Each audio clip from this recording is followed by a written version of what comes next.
March মাসের 3 তারিখ থেকে শুরু হচ্ছে উচ্চ মাধ্যমিক পরীক্ষা। যারা মাধ্যমিক পরীক্ষা নিয়ে খুব টেনশন করছো তাদের উদ্দেশ্যে বলা, মাধ্যমিক পরীক্ষা উচ্চ মাধ্যমিক পরীক্ষার কাছে নুন জল ভাত।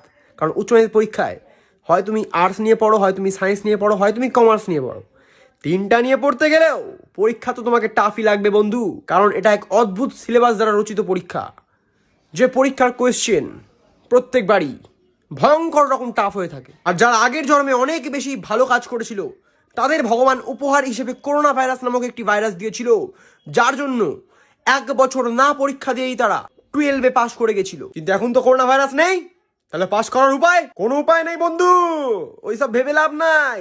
যতই মণিমুক্ত হাতে পড়ে নাও, কেউ তোমাকে বাঁচাতে পারবে না। কারণ একমাত্র বাঁচাতে পারবে পড়াশোনা, যেটা তুমি করো না। তাহলে কি করে পারবে? যেহেতু তুমি পড়াশোনা করো না, আর নেই বর্তমানে ভাইরাসটার নাম যার করোনা, তাহলে তোমার আর কি হবে? তুমি তো ফেল করে যাবে। কিন্তু মনোবল সব থেকে বড় বল, তাই যা পারবে লিখে দিয়ে চলে আসবে। আর 11 দিন বাকি, এই 11 দিনে যদি তুমি কিচ্ছু না পড়ে থাকো তাহলে তুমি কিচ্ছু করতে পারবে না। তুমি ভগবানের নাম নাও আর পরীক্ষাতে চলে যাও। যদি ভগবান তোমাকে বাঁচায় তাহলে ভালো, নাহলে পরের বছর আবার 1 ক্লাস নিচের বাচ্চাদের সাথে পরীক্ষা দিবে। আর যারা HMP ভাইরাস চলে আসছে বলে খুব খুশি হয়েছিল, তাদের উদ্দেশ্যে বলা, এলো না পরীক্ষা হবে, কিচ্ছু করার নেই, কিন্তু ভালো করে পরীক্ষা দিতে হবে। চাপ নিলে হবে না, ঠিক আছে?